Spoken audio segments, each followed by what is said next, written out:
Assalamualaikum. Welcome to my YouTube channel Knowledge for Students. Students, today we are going to take the start of class number 12. तो आज हम आगाज करने जा रहे हैं क्लास नंबर 12 का। आज की क्लास में हम लोग डिस्कस करेंगे शुड हैव मॉडल वर्ब को। लेकिन क्लास शुरू करने से पहले अगर अभी तक आप लोगों ने मेरे चैनल को सब्सक्राइब नहीं किया तो प्लीज सब्सक्राइब के बटन पर क्लिक कर दें। अगर आपको वीडियोस पसंद आ रही हैं और अगर आप उनसे कुछ सीख रहे हैं तो प्लीज लाइक के बटन पर क्लिक कीजिए और अपने दोस्तों के साथ भी शेयर कीजिए। और अगर आपको कोई भी कंफ्यूजन हो रहा है तो प्लीज आप लोग कमेंट्स बॉक्स में जाके कमेंट्स कर सकते हैं ताकि मैं आपकी उस प्रॉब्लम को सॉल्व कर सकूं।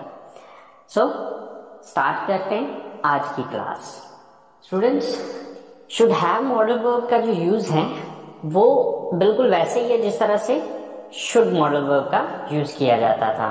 फर्क सिर्फ इतना आएगा कि should have modal verb should का पास्ट है, यानी कि उसी मकसद के लिए ये भी यूज हो रहा है जिस मकसद के लिए शुड यूज हो रहा था। लेकिन फर्क सिर्फ इतना आ जाएगा कि शुड मॉडल वर्ब को हम प्रेजेंट में यूज कर रहे थे और शुड हैव मॉडल वर्ब को हम पास्ट में यूज करेंगे। तो अब अगर हम इसकी डेफिनेशन को देखते हैं तो क्या है कि should have modal verb is used to express advisability and suggestion in the past. अब अगर हम प्रेजेंट की शुड की डेफिनेशन को देखें तो वहां पे ये था to express advisability and suggestion in the present. सिर्फ फर्क आ रहा है प्रेजेंट और पास्ट का, बाकी सेम एज इट इज जो ये डेफिनेशन है वही शुड की डेफिनेशन थी। तो मतलब कहने का ये कि अगर हम गुजरे हुए वक्त में किसी को नसीहत करना चाहते हैं या फिर मशवरा देना चाहते हैं तो उस मकसद के लिए हम शुड हैव मॉडल वर्ब का इस्तेमाल करेंगे। अब शुड मॉडल वर्ब में उर्दू जुमलों के आखिर में ना चाहिए, नी चाहिए, ने चाहिए वगैरह आता था।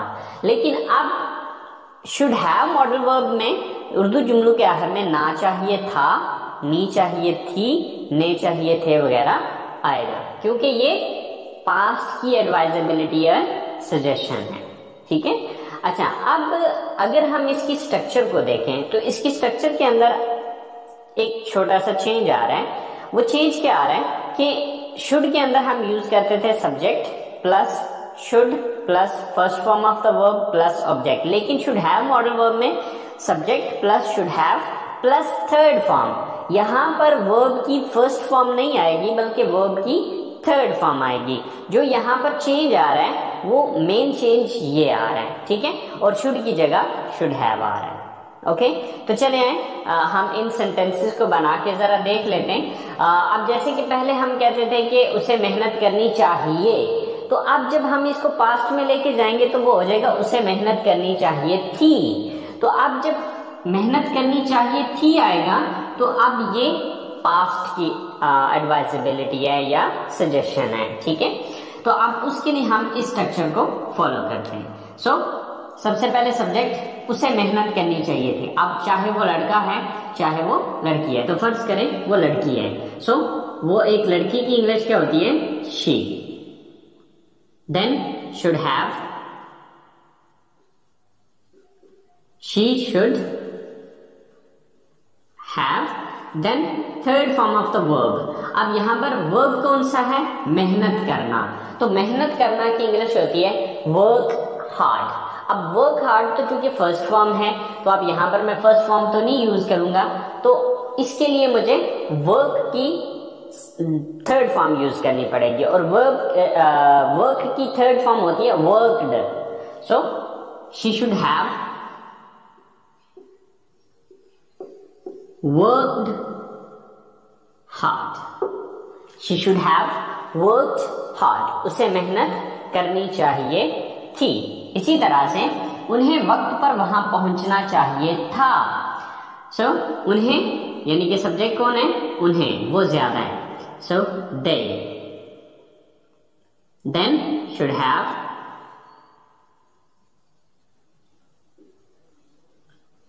Then verb. वर्ब क्या है यहां पे? पहुंचना। पहुंचना की इंग्लिश होती है रीच या arrive. Okay.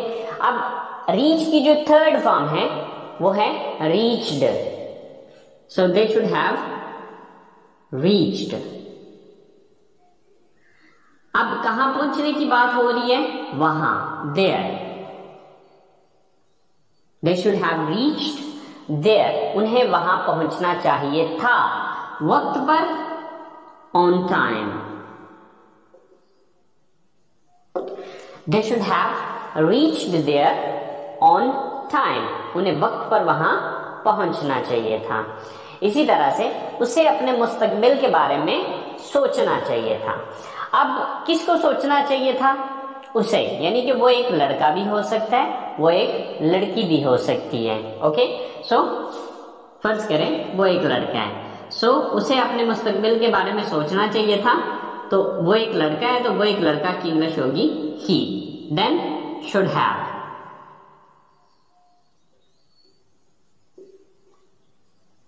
He should have, उसे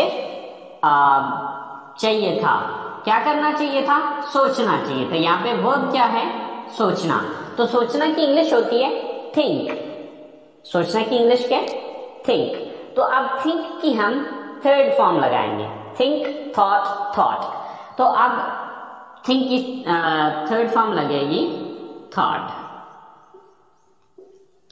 ही शुड हैव थॉट, उसे सोचना चाहिए था, किस बारे में, अपने मुस्तकबिल के बारे में।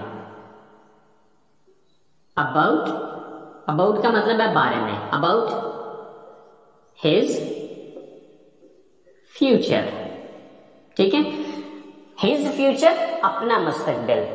ही should have thought about his future, उसे अपने मुस्तकबिल के बारे में सोचना चाहिए था।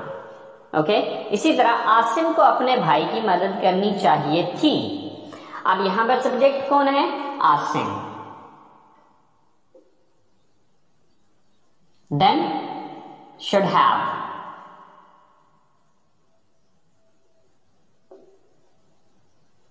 आसिम शुड हैव, वर्ब क्या है यहां पे, मदद करना, मदद करना, हेल्प, तो इसकी थर्ड फॉर्म होगी helped. Asim should have help, किसकी मदद करनी चाहिए थे, अपने भाई की, हिज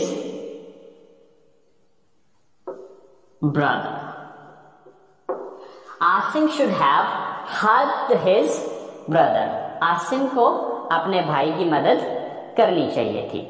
सो स्टूडेंट्स, आपने देखा कि यहां पर उर्दू जुमलों के आखिर में एंड पे था, थी, थे का इजाफा हुआ, यहां पर हैव का इजाफा, और नेक्स्ट जो चेंज इंग्लिश में आया है वो हमने फर्स्ट फॉर्म की बजाय थर्ड फॉर्म यूज किए।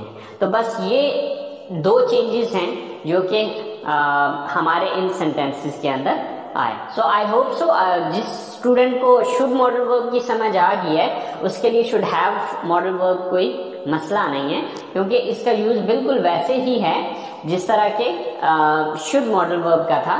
फर्क सिर्फ इतना आ रहा है कि शुड मॉडल वर्ब को हम प्रेजेंट में यूज करते हैं और शुड हैव मॉडल वर्ब को हम पास्ट में यूज करते हैं।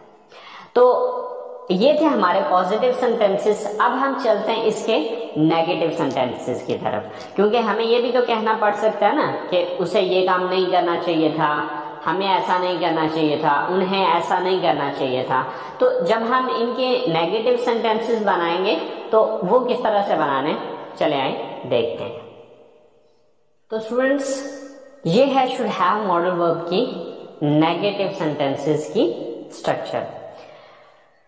स्टूडेंट्स, यहां पर बस एक पॉइंट आपको बताना चाहूंगा, बस आपने वो पॉइंट अपने जहन में रखना है। आप उस पॉइंट को जहन में रखते हुए आप किसी भी पॉजिटिव सेंटेंस का नेगेटिव आसानी से बना सकते हैं। आपने ये चीज याद रखनी है कि आपके पास जो हेल्पिंग वर्ब मौजूद है, अगर किसी जुमले के अंदर आपके पास हेल्पिंग वर्ब मौजूद है, तो जब आपने उसका नेगेटिव बनाना है तो आपने करना यह है कि जो अभी अपना पहला हेल्पिंग वर्ब आ रहा है उसके बाद नॉट लगाना है। अब देखिए यहां पर दो हेल्पिंग वर्ब आ रहे हैं, शुड हैव। अब ये दो हेल्पिंग वर्ब्स हैं, तो अब हम शुड हैव के बाद नॉट नहीं लगाएंगे, बल्कि हम देखेंगे ये कि फर्स्ट वाला हमारा हेल्पिंग वर्ब कौन सा है। तो हमारा फर्स्ट हेल्पिंग वर्ब है शुड। तो हम क्या करेंगे, जब इसका नेगेटिव बनाना होगा तो हम फर्स्ट हेल्पिंग वर्ब के बाद नॉट लगाएंगे, यानी कि शुड के बाद नॉट लगाएंगे। तो इसी तरह से अगर आपको किसी जुमले के अंदर दो या दो से ज्यादा हेल्पिंग वर्ब नजर आते हैं, तो जब आप उसका नेगेटिव बनाना चाहते हैं तो उसका नेगेटिव बनाने का सिंपल तरीकाकार ये है कि आपने फर्स्ट हेल्पिंग वर्ब के बाद नॉट लगा देना है। अगले एक या दो जो भी आगे वो आपके पास हेल्पिंग वर्ब बच रहे हैं उनको आपने छोड़ देना है, ठीक है। तो यहाँ पर इसकी स्ट्रक्चर ऑफ नेगेटिव सेंटेंसेस की क्या है कि सबसे पहले हम सब्जेक्ट लगाएंगे, देन शुड नॉट हैव। इसको शॉर्टकट में जब बोलने में यूज करें तो आप शुडंट हैव भी यूज कर सकते हैं। Then third form of the verb and then object. तो कुछ सेंटेंसेस हैं जो कि हमने एज एग्जांपल लिए, तो चले हम उनको बना के देखते हैं। सो उन्हें अपनी नौकरी नहीं छोड़नी चाहिए थी। अब किसे नहीं छोड़नी चाहिए थी, सब्जेक्ट कौन है, उन्हें। So they, then should not have,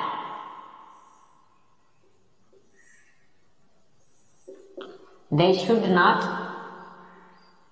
have, then verb third form। अब यहां पर verb क्या है, छोड़ना। सो छोड़ना की इंग्लिश होती है लीव। छोड़ना की इंग्लिश क्या है, लीव, और इसकी थर्ड फॉर्म होगी left. they should not have left, क्या नहीं छोड़ना चाहिए था, अपनी नौकरी, their job। they should not have left their job, उन्हें अपनी जॉब या अपनी नौकरी नहीं छोड़नी चाहिए थी। इसी तरह से साजिद को अपना पैसा जाया नहीं करना चाहिए था। सो सब्जेक्ट कौन है यहां पर, Sajid. Then should not have,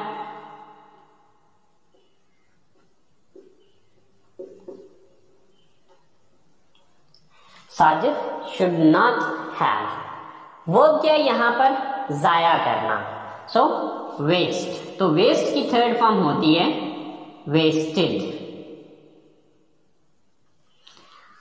Sajid should not have wasted, क्या नहीं जाया करना चाहिए था, अपना पैसा, his money. Sajid should not have wasted his money, Sajid को अपना पैसा जाया नहीं करना चाहिए था। इसी तरह से आपको इस हादसे के बारे में अपने घर वालों को नहीं बताना चाहिए था। सो सब्जेक्ट कौन है यहां पे, आप, you. Then should not have,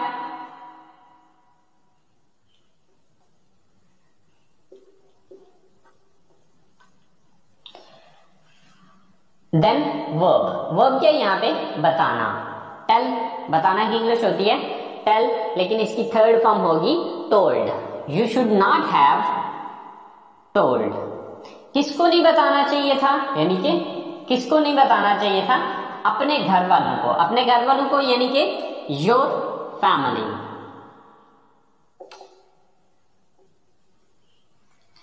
किस बारे में, इस हादसे के बारे में। अबाउट, अबाउट का मतलब है बारे में। अबाउट दिस इंसिडेंट कह लें या एक्सीडेंट कह लें, दोनों सूरतों में सही है।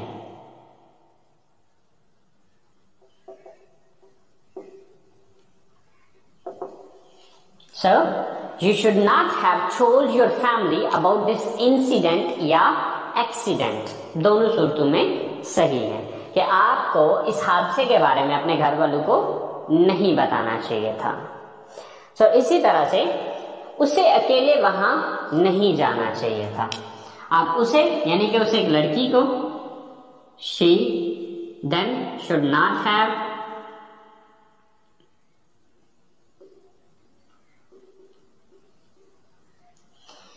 वर्ब की थर्ड फॉर्म जाना।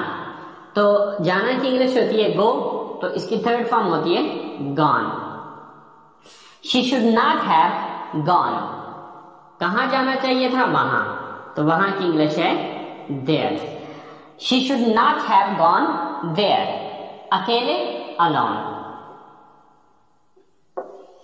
So she should not have gone there alone.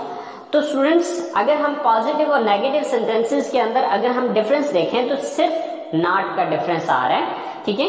आप शुड के बाद नॉट लगा दें पॉजिटिव सेंटेंसेस में तो वो नेगेटिव सेंटेंसेस बन जाएंगे।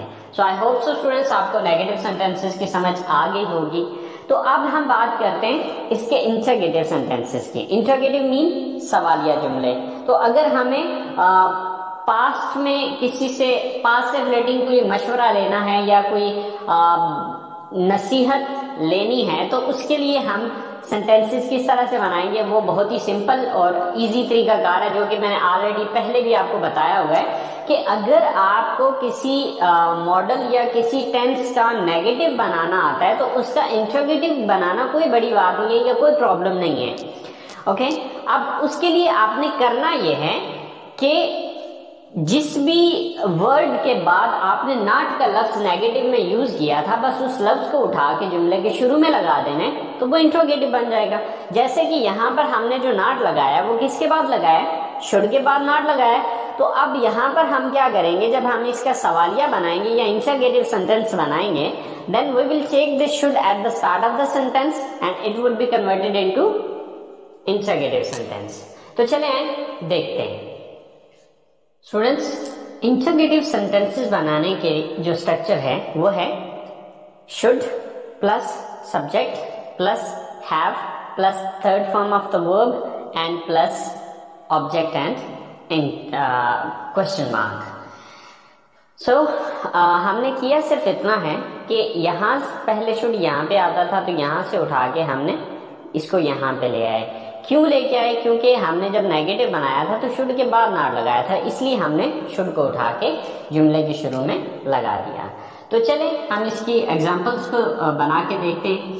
सो क्या मुझे इस कॉलेज में दाखिला लेना चाहिए था। सो फर्स्ट ऑफ ऑल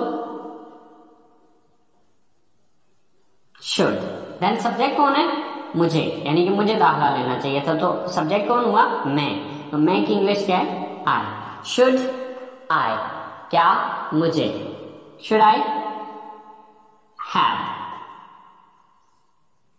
यहां पे देखना है कि थर्ड फॉर्म यानी कि वर्ब क्या है यहाँ पे, दाखिला लेना। तो दाखिला लेना की इंग्लिश होती है टेक एडमिशन। अब टेक की जो थर्ड फॉर्म होती है वो है taken. So should I have taken admission, should I have taken admission, क्या मुझे दाखिला लेना चाहिए था इस कॉलेज में, इन दिस कॉलेज।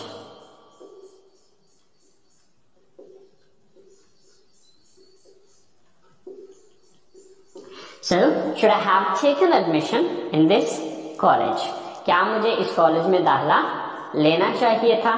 इसी तरह से क्या हमें उसे इस बारे में बताना चाहिए था। So first of all, should, then subject कौन है, हमें, यानी कि हम सब्जेक्ट हैं। Should we, then have, should we have, third form of the verb. अब यहां पर काम कौन सा है, बताना। वर्ब क्या है, बताना। तो बताना की इंग्लिश होती है टेल और इसकी थर्ड फॉर्म है told. Should we have told, किसे बताना है, उसे, यानी कि वो लड़का भी हो सकता है वो लड़की भी हो सकती है। अगर वो लड़का है तो हिम, अगर वो लड़की है तो her. Should we have told her या हिम। अब अगर लड़की है तो हर, अगर लड़का है तो him. So should we have told him, इस बारे में, about this.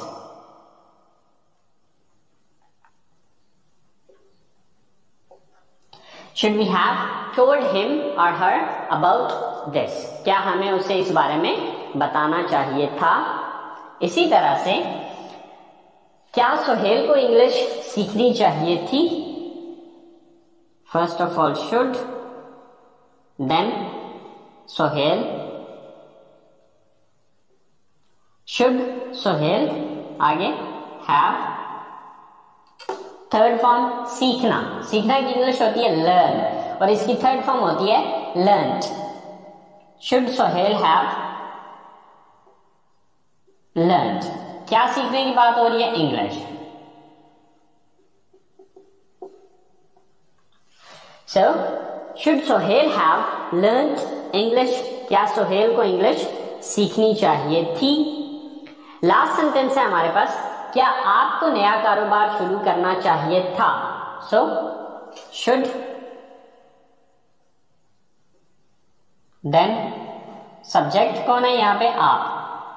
Should you, then have,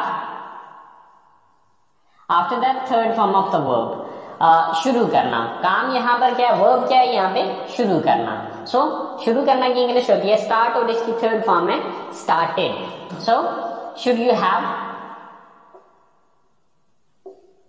started, should you have started, क्या शुरू करने की बात हो रही है? नया कारोबार, न्यू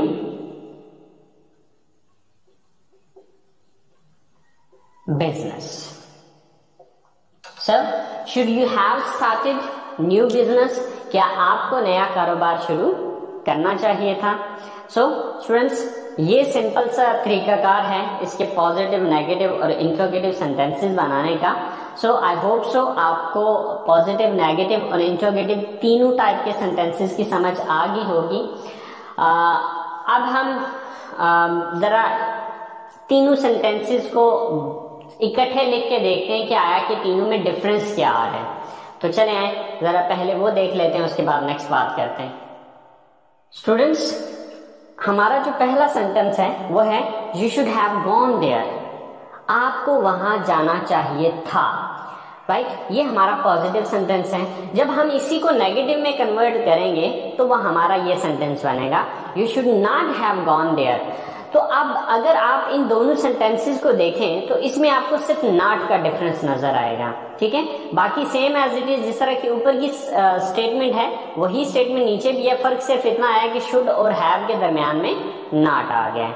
अब इसका अगर हम सवाल बनाते हैं तो सवाल में हम क्या करेंगे? शुड को चूंकि उठा के शुरू में ले आएंगे, तो ये शुड यहाँ पे जब आ जाएगा तो ये जुमला ये बन जाएगा should you have gone there. तो यहाँ पर देखें इंटरोगेटिव वही बना हुआ है कि should you have gone there. तो स्टूडेंट्स, ये छोटे छोटे डिफरेंस हैं जिनको आपको अंडरस्टैंड करने की जरूरत है। अगर आप इन छोटे छोटे डिफरेंसेस को समझ लेते हैं तो आपके लिए पॉजिटिव को नेगेटिव में और नेगेटिव को इंटरोगेटिव सेंटेंसेस में कन्वर्ट करना कोई बड़ी बात नहीं है, कोई प्रॉब्लम नहीं है। बस एक फार्मूला याद रखें कि अगर किसी जुमले के अंदर, यानी कि अगर किसी पॉजिटिव जुमले के अंदर आपके पास हेल्पिंग वर्ब मौजूद हैं तो आपने पहले हेल्पिंग वर्ब के बाद नॉट लगाना है तो वो नेगेटिव बन जाएगा। और जब इसी को आपने इंट्रोगेटिव में कन्वर्ट करना है तो आपने करना ये है कि उस लफ्ज को उठा के जुमले के शुरू में ले आना है जिसके बाद हमने नॉट लगाया था। बस सिंपल सा फार्मूला है। So I hope so students, should have model आपको क्लियर हो गया होगा। तो अपनी बात को यहीं पे आज खत्म करते हैं, आज की क्लास को फिनिश करते हैं। इंशाल्लाह जिंदगी रही तो नेक्स्ट अगली क्लास के साथ हाजिर होंगे। लेकिन अब नेक्स्ट अगली क्लास में हम कुछ और इंट्रोगेटिव टाइप सेंटेंसेस की, यानी कि इसमें हम WH इंट्रोगेटिव सेंटेंसेस जो होते हैं उनके बारे में बात करेंगे। बहरहाल तब तक के लिए अपना ख्याल रखिएगा। इंशाल्लाह जिंदगी रही तो आप लोगों के साथ अगली क्लास में मुलाकात होगी। अल्लाह ने कहना।